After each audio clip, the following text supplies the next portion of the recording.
Johnny Dollar. My name is Bartley, Mr. Dollar. Tom Bartley. Mid-States Industrial Insurance Company here in Des Moines. What can I do for you, Mr. Bartley? Case Paper Products Company. One of our pretty important clients. It looks like somebody's trying to blow them off the map.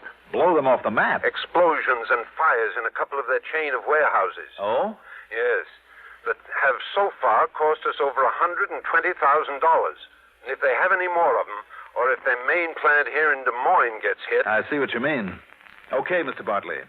If I get any kind of break on plane schedules, I'll see you sometime late this afternoon.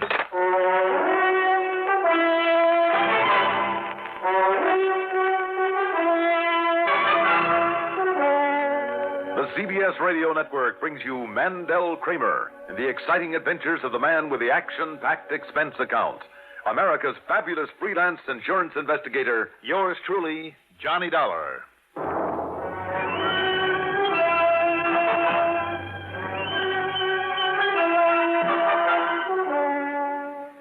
Expense account submitted by Special Investigator Johnny Dollar to Mid-States Industrial Insurance Company, Des Moines office. Following is an account of expenses incurred during my investigation of the case of trouble matter.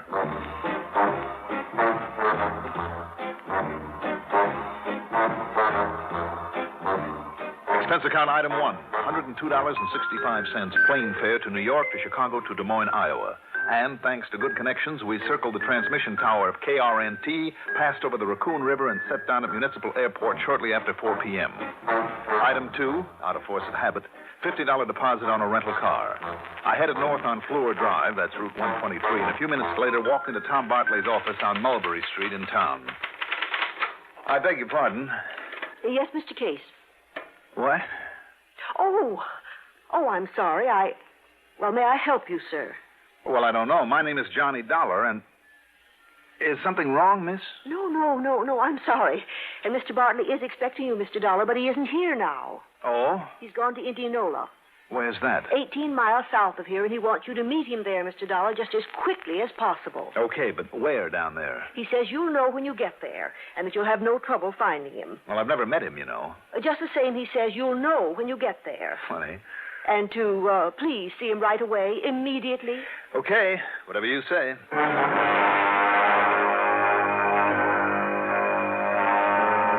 Indianola's a little town, about 7,000. And that secretary was right. I had no trouble at all finding Tom Bartley, much less his reason for being there. A thick pall of smoke hung over the place. It came from the smoldering remains of a big building just a block off Highway 69 near the edge of the South River.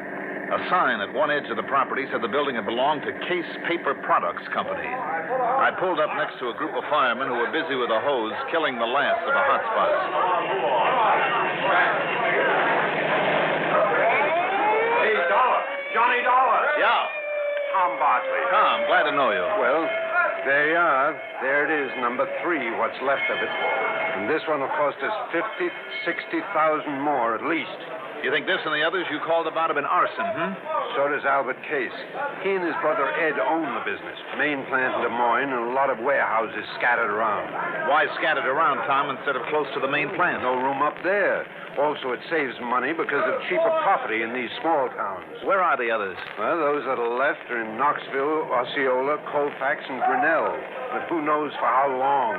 On the phone, you said explosions and fires. That's the way they've all started, with an explosion. Yeah. That would indicate arson, all right. Also a pattern by one man. Right. But paper burns so hard and fast and hot, there's never any concrete evidence after a fire's over. How about these Case brothers, Tom? Now, look, there's no point in hanging around this mess. It's all over and done with, but our insurance payoff. So why don't you pile into your car and follow me home, Johnny? We can talk about it there over a stiff drink that I can well use. Okay, if you like. Besides, it's getting late, and I promised Millie I'd bring you home for dinner. Lead the way.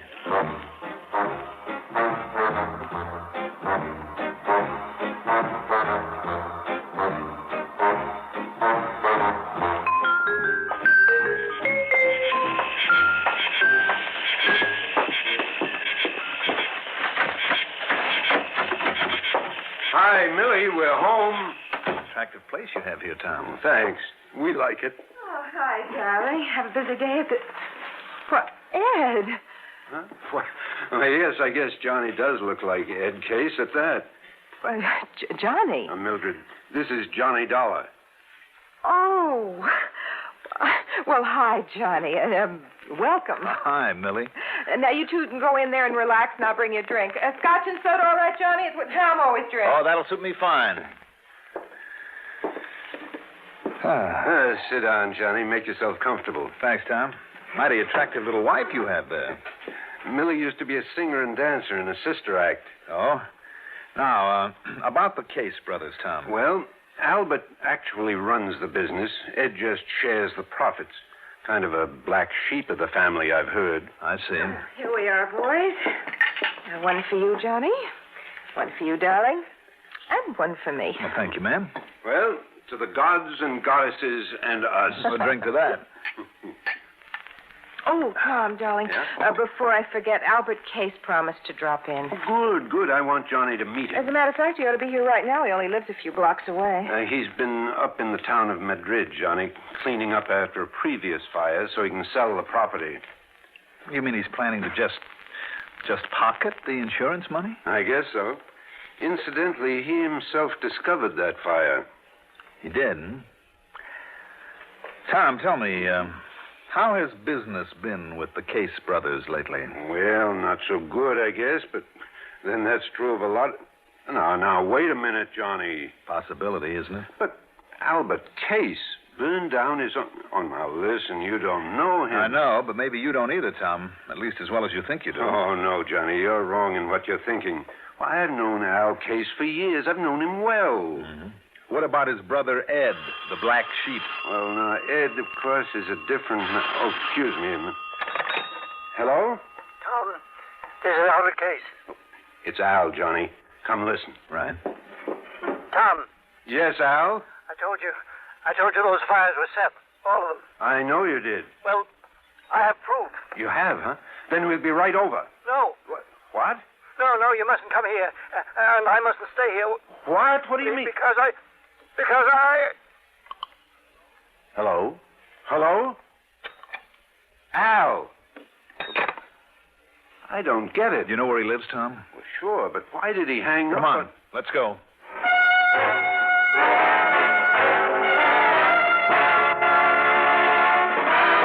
As we pulled up at his house, we could see Albert Case through a picture window, sitting at a desk, telephone in hand.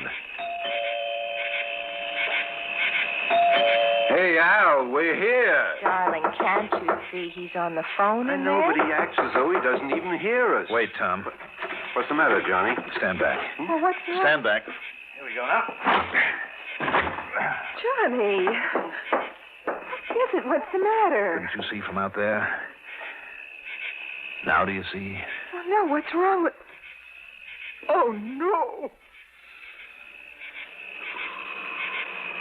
Well, Johnny? Right through the forehead, Tom. Looks like it was done by a .38.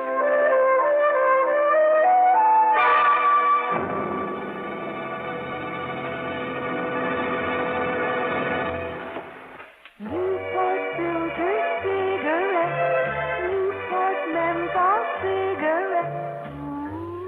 You know, sometimes late at night when business gets slack here in the diner and I'm listening to the radio, I think to myself, Miney, suppose that Newport dame should walk in right now, sit down at the counter and say, Miney, from now on I want you to smoke Newport filter cigarettes. You know they have the soothing coolness of menthol, a hint of mint and wonderful rich tobacco. It's that exclusive, pleasant smoking combination that makes Newport more refreshing to begin with, more refreshing all the way. Will you do this for me, Einie? Lady, I'd say, take the place. The whole joint, the steam table, the coffee maker, it's all yours. I'm a Newport smoker forever.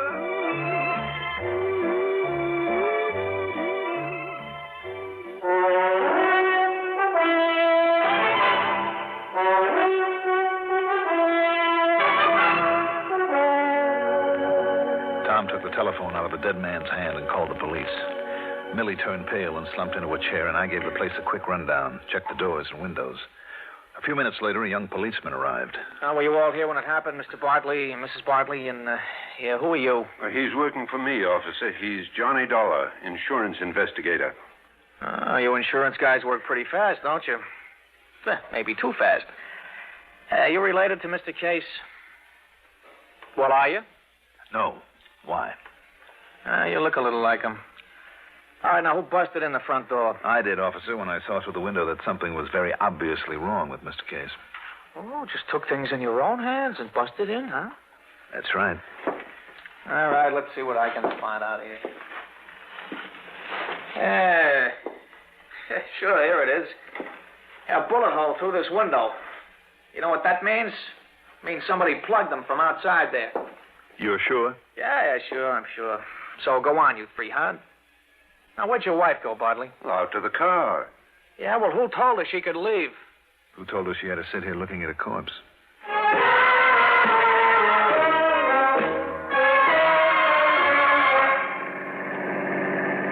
He wasn't shot by somebody standing outside, Johnny? Well, how do you know? I saw that bullet hole in the window, too. Yeah? But there were no particles of glass on the inside of the sill. But there were on the outside? That's right. So the shot was fired inside by somebody that Albert Case let in or who had normal access to the house. Remember when Albert's phoning to you was cut off? Yes. Because somebody was there and had to stop him from talking about his proof of arson or from naming the arsonist. Was Albert married? No. Oh. So his death means that his brother Ed would own the business now. Yes, I guess so. Where does he live? It's in the town of Grinnell, the other side of Colfax. Both those towns have warehouses in them, right? Yes, that's right. Now, wait a minute. I'll pick up Johnny. my rental car at your house and take off. For where? Grinnell, by way of Colfax.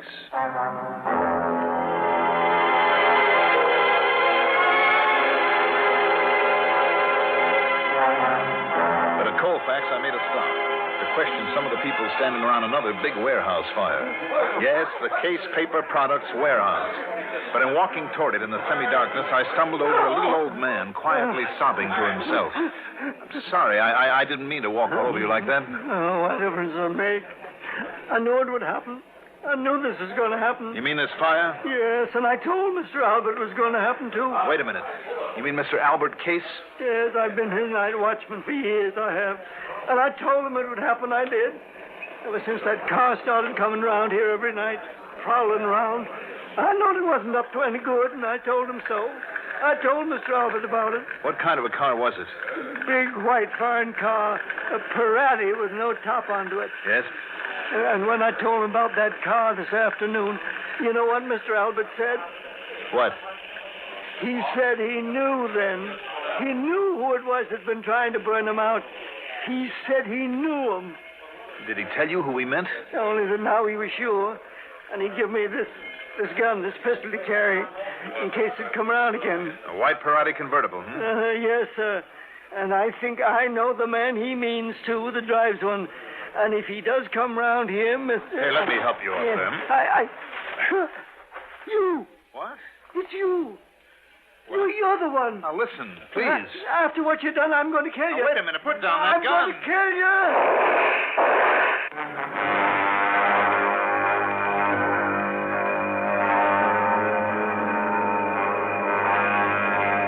Thank goodness it was a bad shot. There was no point hanging around to explain things to the fireman. I grabbed his gun and took off. Pete thought that I was someone else. Millie Bartley had, too. Matter of fact, even I had noticed a sort of family-type resemblance between myself and the dead man, Albert Case. All right.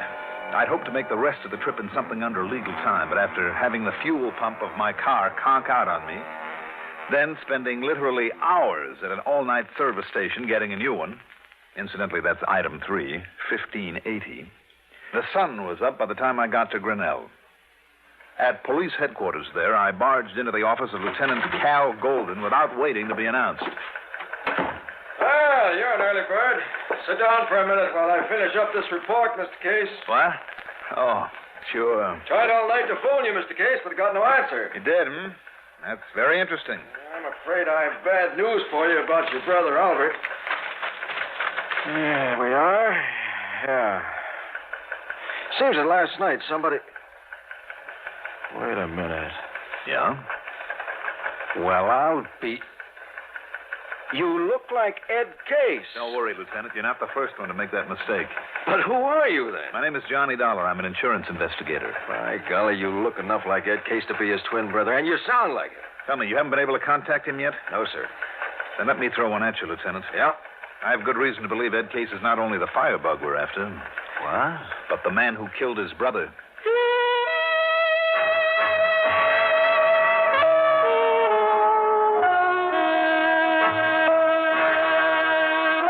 It took a little convincing, but the lieutenant finally agreed to put out an APB on Ed Case. And he gave me Ed's address, 1217 LaCroix Place. There was no answer to the doorbell there, so I went to the house next door. Yes? Oh, excuse me, ma'am. Oh, it's you, Ed Case. I beg your pardon. No, wait. You're not Ed Case. You're somebody else. That's right, ma'am. My name is Dollar. Oh, I'm sorry. I should have known because of your car. That's right. He drives a white one, doesn't he? Yes, just one of them fancy foreign things with the top down all the time. Mhm. Like the one that he gave to that blonde hussy that comes around to see him all the time. A blonde, ma'am? Comes up from Des Moines all the time, in and out of that house of his like she belonged there. It's disgusting. From Des Moines, did you say? If there's anything I don't like, it's a little blonde with green eyes and one of those olive type of complexions they don't deserve Thank to you, have. ma'am. and I- Thank you very much.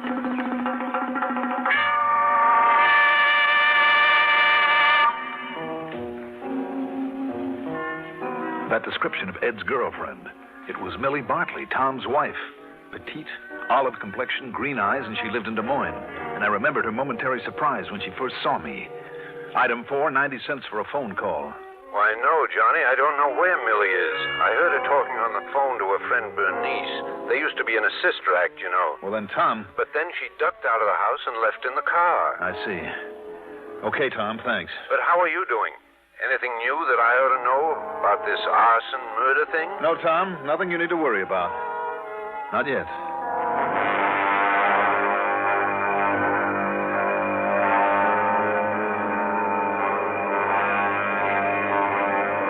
I drove back to LaCroix Place, parked a block away, and walked to 1217. There was no answer again, so I went around to the back door, slipped the lock with a business card, and walked in, leaving it open for a possible quick exit. That was a mistake, because a couple of minutes later, as I rounded a corner to the living room, I felt the barrel of a gun in my back. So you're out of town, huh? Well, now I know different. Now, wait a minute. Don't move, Eddie boy. Trying to stall on that $5,000 you owe me won't work. You think I'm Ed Case? What do you mean, think? Now, listen, You know what happens when you try and stall me, Eddie?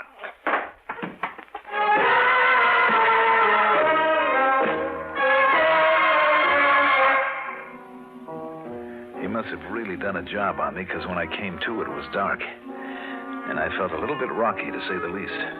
What roused me was the sound of steps, a woman's steps, quietly coming in the back door. There were no lights, remember. Then, briefly silhouetted against a window, I saw the all-too-familiar trim, petite figure coming toward me. Eddie? Oh, no, you're hurt. Oh, honey, you're hurt. What happened? Oh, you don't know. Oh, yeah, it was Louie getting even because you didn't pay him soon enough for that last fire. Oh, here, Eddie, let me turn on the lights and help No. you. huh? Just let me rest a minute. Oh, I knew that was him I passed on the highway. Why did you come over here from Des Moines? To make sure you'd play dumb when the cops told you about poor dear old Albert getting knocked off. Why did you come here to the house? Because I hoped that you'd come here, I guess. Oh, you should have waited until I could get up the money to pay Louie. You mean for killing Albert, too? Huh? Yeah. I mean, no. You killed Albert. I saw you from the outside in the car. Yeah, you'd swear to that, wouldn't you? Eddie, what a thing to say. You sound like you don't trust me. Look, we're in this thing together. And whose idea was it to knock off Albert? Well, like I told you, you had to because he was getting wise to you about the fires. You had it figured out that way right from the beginning, didn't you? Baby, now look. First, burn up the warehouses, collect the insurance on them. Well, sure. Then get Al out of the way so you and I would have it all. Well, yeah, that's right.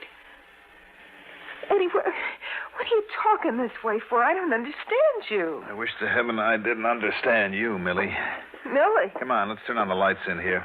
Eddie, you're not Eddie. Who are you? Don't try to kid me, Millie. Wait a minute. Who are you? Oh, you're the dick. That insurance investigator Millie told me about, Johnny Dollar.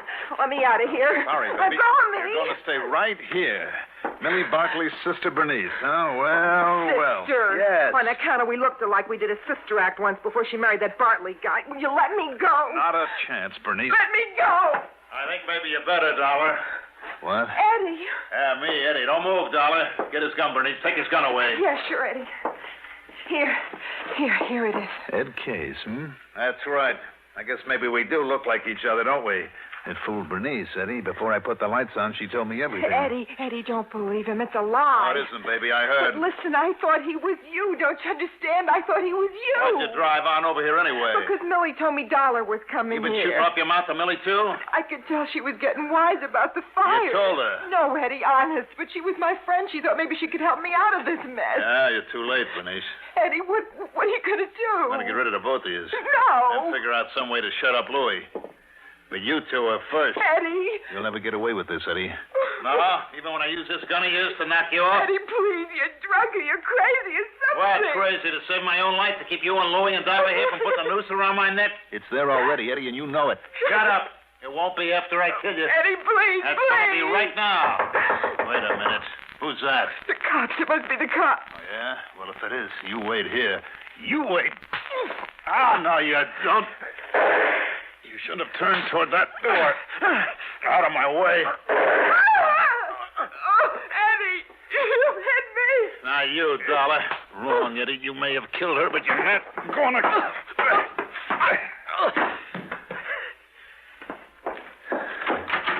Johnny, what is it? What's happening? No, Millie. Don't go in there. Bernice? Yes. Eddie killed her. I'm sorry. She was my friend. I'm sorry, Millie. Where's Tom? I came alone, Johnny. Why? When I talked to Bernice on the phone, I knew I could tell that your suspicion of Eddie was right. And I hoped that somehow I could help her. Maybe you better call Tom and tell him where you are and what's happened.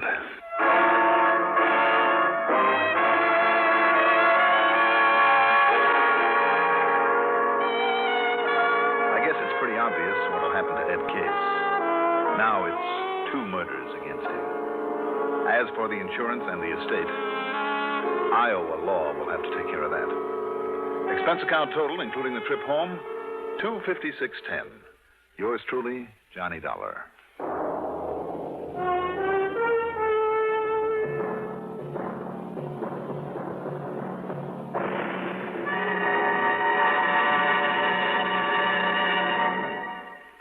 Now, here is our star to tell you about next week's story. Next week, a story with a twist that will surprise you as much as it did me. Tune in, won't you? Yours truly, Johnny Dollar. If you drive a car, remember this. Almost anywhere in the country where you see the Sinclair sign, you can save up to 4 cents a gallon on gasoline by using Sinclair Dino. That's because in 3 out of 5 cars, regular price Sinclair Dino matches the performance of expensive premium gasolines costing up to 4 cents more a gallon. Drive with care and buy Sinclair Dino gasoline.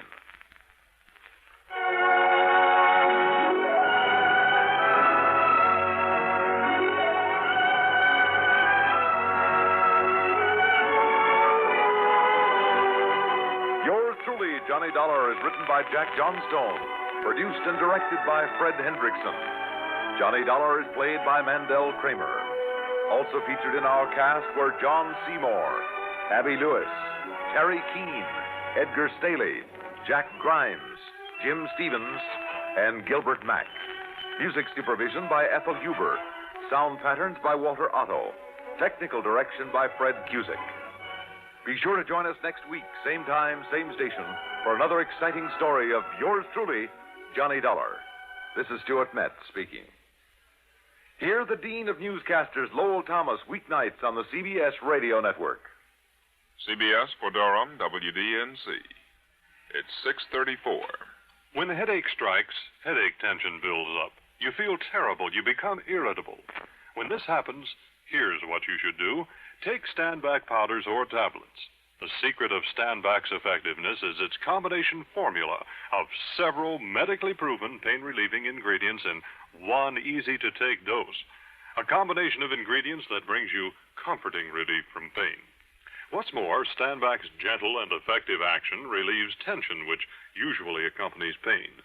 Stand-Back has earned both the Good Housekeeping and Parents Magazine seals. You can take Stand-Back with complete confidence. For pains of headache, neuralgia, muscular aches, and cold discomforts, test Stand-Back against any other preparation you've ever used.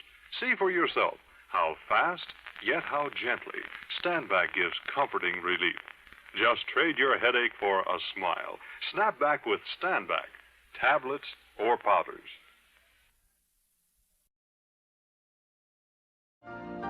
You've been listening to the OTR Gold Network. Find more classic radio at otrgold.com.